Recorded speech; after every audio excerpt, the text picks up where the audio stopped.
test for us. Oh, that's fine. I'm ready. There's a perfect ideal of a CEO and a leader. So we're both young leaders. Okay. I googled last night the top traits of a CEO or a leader. Okay. And he's going to read them out, and we've got to score ourselves of what out of 5. So 5 being fucking brilliant, 1 being shit at that. Let's see how we go on. So, who are we talking to today? Because it's an agency that we really admire, isn't it? Yeah, so Kairos Media, they started off in the gaming space and they went very kind of deep, niche in terms of gaming and sport, esports basically. And I've been following them for a while and they've just rapidly grown over the last couple of years. They've been around, I think, for like 7 years or something. Yeah, a little bit. And they've really found their niche in their spot and been working with some amazing brands doing some cool things. So I saw that he's hit 110 people around that, which is similar as us. And I was like, shall we meet? Let's share the war stories. Let's talk about what's good, what's bad. So I think it'd be really interesting kind of like just kind of sharing those opposite sides of running a business, but hitting the same problems and, you know, timelines, etc. So yeah, gonna catch up with Mike, who's the founder.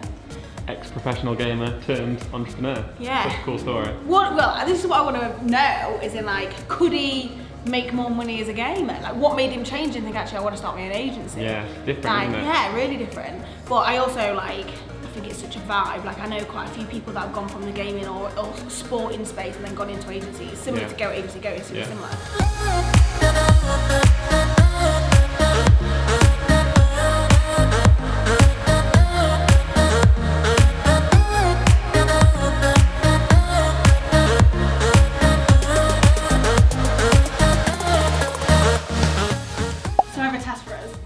I'm ready.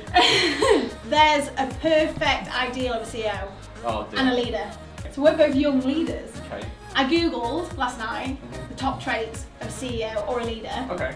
And he's going to read them out, and we've got to score ourselves of what out of 5. So 5 being fucking brilliant, 1 being shit at that. Let's see how we go on. Let's go. So first one is communication. So rate yourself between 1 and 5 for communication. 3, 2, 1. Oh! I'm humble, innit? I'm humble. I was thinking, like, comparing myself, I was like, actually, I'm really good at communication because I take what everybody else says, I'm like, right, this is what they It's actually out of 5, isn't it? Yeah. I thought it was out of 10, I was like... I'm gonna say, yeah, terrible community it is. Confidence. Oh, yeah. We're up there with the top confidence people. Yeah. Empathetic. Oh, yeah. I'll be on decent. I go back and forth, it depends what day I'm on. I'm going to go 3. We're even. Accountability. Oh, fuck me. But that's a nightmare. About myself? Yeah, about yourself. As a CEO. Yes, I'm not enough. But that, in a way, that's a weak. That's a weakness for me, I think. I take too much on myself. What, do you think a perfect CEO should not be, like, pass it down a bit?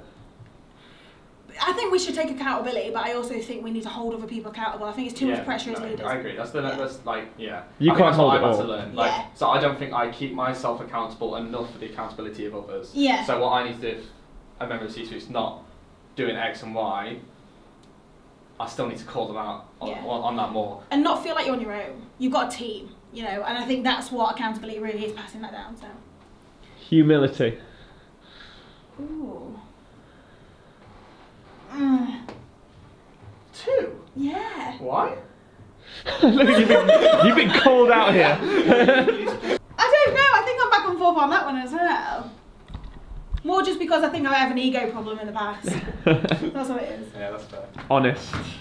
Oh, yeah. fuck. I think I'm very honest, but sometimes that's a detriment.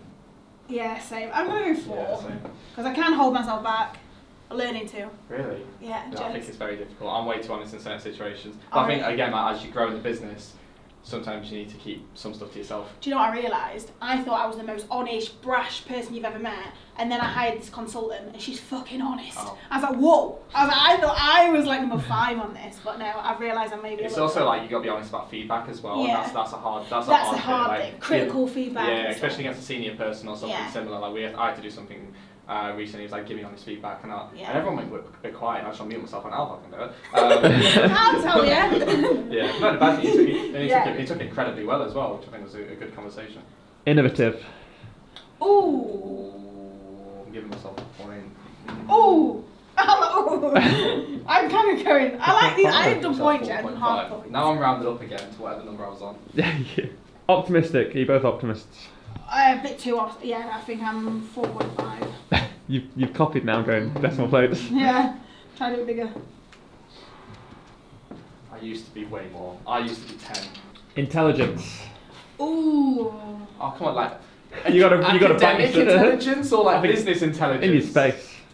Oh, in the space. In your space. Ooh, I think I'm really interesting. I'll give myself a Yeah, 4. I thought 4. If you're asking me academically, I'd give myself I'm more a 2. emotionally intelligent. Do you follow like numbers or you gut a lot? Like what? Now numbers. Really? Used to be gut. Okay. Now a lot more numbers orientated. So That's interesting. I've tried to like. Ironically, I just sent an email to my CFO about a gut feeling situation. Back it up with numbers. Yeah. So now I do that, but yeah, Mike, a couple of years ago, everything would be gut. Yeah. Now I try and step back a little bit more. So I'm trying to professionalise. We're on the last one. Last one is trustworthy. Ooh. I've had a lot of conversations with myself. I'm You proper good. Ah, massive. Big 5. I went a little bit I lower. think. What really? Yeah. I don't know why.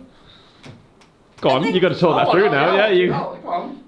I think. Little feedback session. Yeah. Little feedback session. Trustworthy. I think people can trust me, but I also think I sometimes can have my own agenda. Okay. And yeah, it's true though. I That's think fair. yeah, and it's not like I can change what they want or anything like that, but I think I can definitely. I'm heavily influenced other people on their own opinion and things like that. So Yeah. I Okay. think sometimes I can change people's opinions, So yeah, this is probably where which is dangerous. Yeah, no, I've been waiting. I think this is. My number is based on some probably drunken chats with my SLT. It's like, yeah, we trust you, blah, blah, blah. Yeah. But also, again, if I probably ask like juniors who don't interact with me, Yeah. that would not be a 5, right? So Yeah. when I say 5, it's the people who I'm interacting with very closely on a day-to-day basis, like my C-suite and my SLT, because I'm very honest and transparent with them about like life, Yeah. feelings, situations, business outlook, risks, whatever. See, I'm a bit too kind of honest about like my weaknesses and all that sort of stuff, but also how I'm feeling. And I think in the past I've made a lot of promises to people, and it's not that I can't keep them. It's because you know how this like which one was it? Where it was like positive all the time. I just want the best for everybody, Yeah. and I'm like, I'll give you this, I'll give you a pay rise, you're gonna be a head of one day, and then I'm like, I'm hiring a head of. Enjoy that. Yeah, it's good. It was good to speak to someone quite similar to me actually. You mentioned like, I just felt like I identified with him. Yeah. But he was a cool guy. I think he's doing really good stuff. Admire him. Admire the Yeah. agency. They're Yeah, I doing do. cool work, aren't they? Yeah, they do. But also like, it just shows like how human everybody is. I think I have my own expectation of being perfect all the time, and then you realise he's a 28-year-old founder doing similar, you know, we've all go through emotion and different things.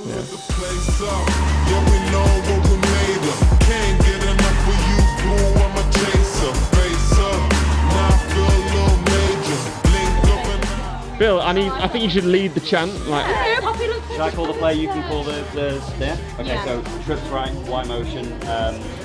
What? Z Nice. Z Bengals. I Sports. agree. Okay. Okay, and on sports on 3. 1, 2, 3, yeah. It's Super Bowl Sunday in the Rise office. We've got pizza, we've got drinks, we've got a load of the team here tonight. Got Phil here, I'm going to speak to him. He runs a lot of our US sports clients. He's just run a really successful campaign for the game day, which has been everywhere, all to do with the Super Bowl. So we're going to catch up with him, and yeah, we're just going to have a good night. So Phil, introduce yourself and what you do, what your clients work on. I'm Phil. I'm a senior digital PR exec, and I basically work on any American sports accounts that I can get my hands on. Really. You were throwing some stats around earlier about the advertisement in the Super Bowl. How much is it? Yeah, according to, I think I saw it on Twitter somewhere, I think it's about $4 million per minute, which is crazy. But you know, it's the most watched sporting event, single event of the year. So you get more people watching this than the World Cup final, anything in the UK. You know, the global outreach for this is ridiculous. So it's worth every penny, I guess. Yeah.